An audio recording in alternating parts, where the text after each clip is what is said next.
lamang sa ilalim ng dagat nagtataglay ng likas na yaman ng Apo Reef. May mangrove forest din dito na matatagpuan sa Apo Island. Alamin ng mga kahangahangang kaalaman tungkol sa mangroves sa Wonders of Creation. So mangroves are coastal trees that thrive in saline environments. And mangrove forests are distributed globally above and below in the equator. So we have the tropics and subtropics. Southeast Asia region, including the Philippines, our country, has the most abundant and diverse mangrove ecosystems in the world.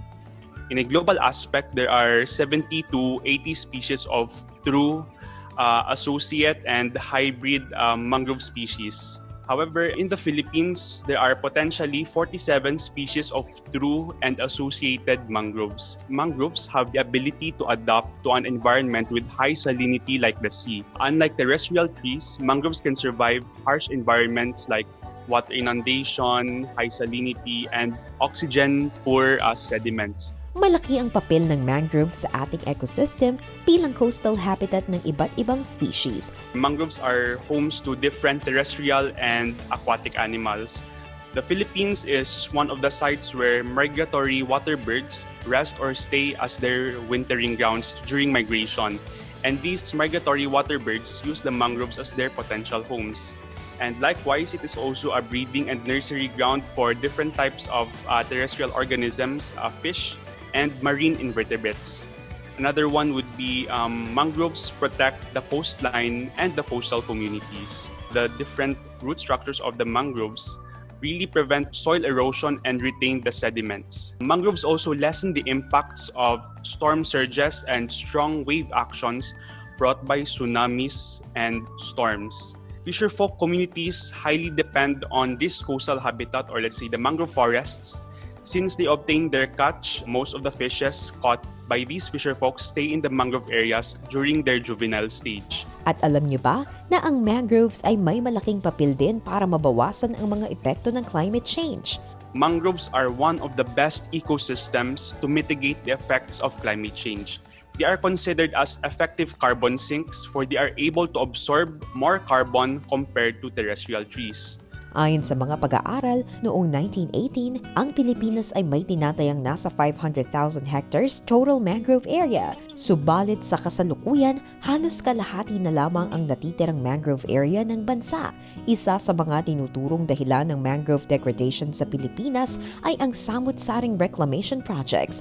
Ito'y sa kabila ng pagkakaroon ng batas na nagbabawal sa conversion of mangrove area into fish ponds or any other purpose. In terms of threats, the introduction of logging in the period of 1920 to 1970 led to the reduction of mangrove cover in the Philippines. And in addition, the introduction of aquaculture in the 1950s exacerbated the problem.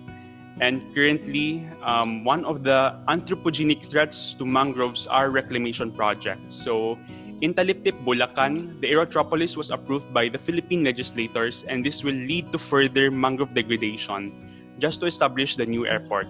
So we have the San Miguel Corporation, which is the one heading this project, is planning to conduct a mangrove planting. But in terms of conservation, it is easier to avoid mangrove impacts than to restore mangroves. Cutting decade-old mangroves contribute to climate change, since the stored carbon in the soil will be released into the atmosphere, forming as greenhouse gases and therefore contributing to climate change. And not to mention, the fisherfolk communities in Taliptip were also displaced. They are currently having a hard time dealing with their new lives in their new homes because they used to depend on the coastal areas, which is a source of livelihood and also a source for food for them. Another one is the creation of the Pogo quarters in Cavite. The mangroves were converted to a reclamation area to create the Pogo quarters for the Chinese workers. Although reclamation projects really allow to boost the economy, this also increases the water turbidity and makes the water not clear because of the construction. And it is not sustainable to simply cut down mangroves for the establishment of reclamations.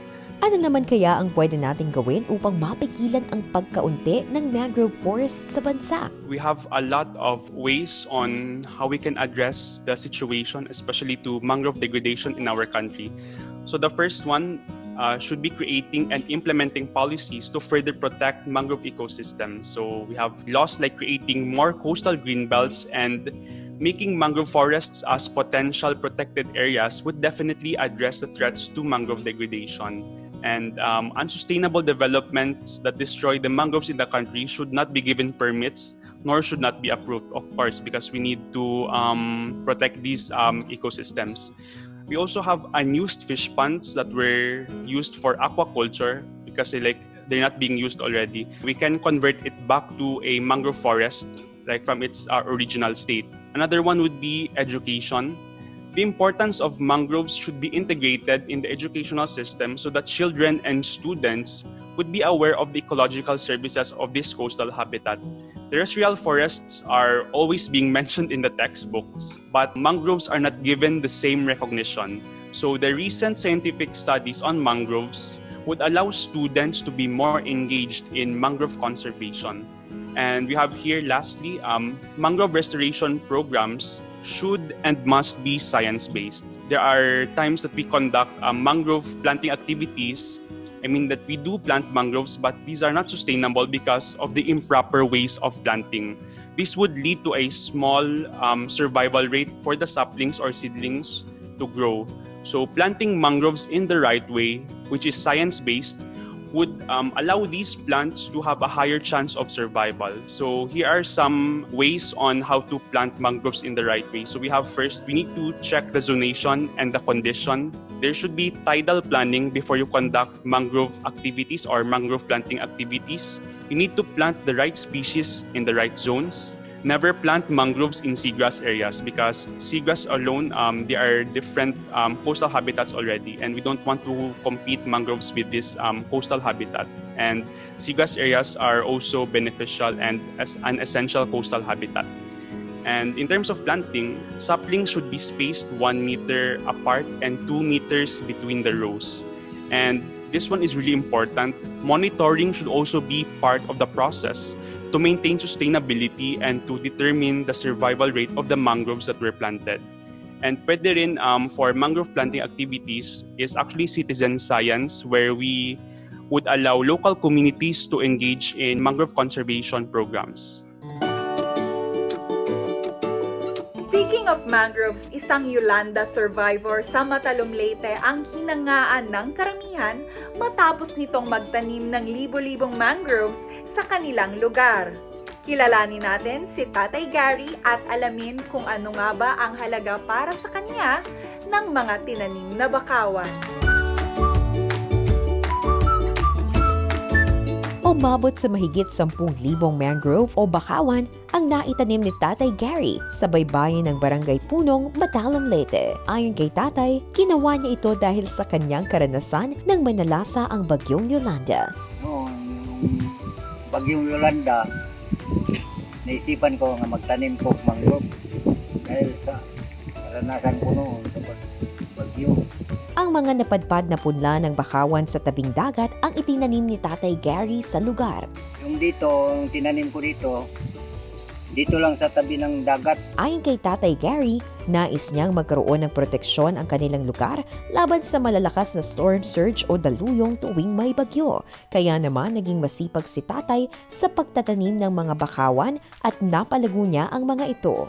Ipinsa sa bahay namin at saka yung mga isda dito rin mangitlog. Ito ang hinangaan ng uploader na si Dan Nies kay Tatay Gary. Madami pang netizen ang napabilib at na-inspire sa kwento ni Tatay Gary nang makita ang post ni Dan. Hiling ni Tatay na sana raw ay makita ng iba pang mga tao ang kahalagahan ng mangroves. At sana ay marami pang tao ang magtanim nito. Yun, sana mahalaga sa ibang mga tao. Sana masunod nila ang ginawa ko.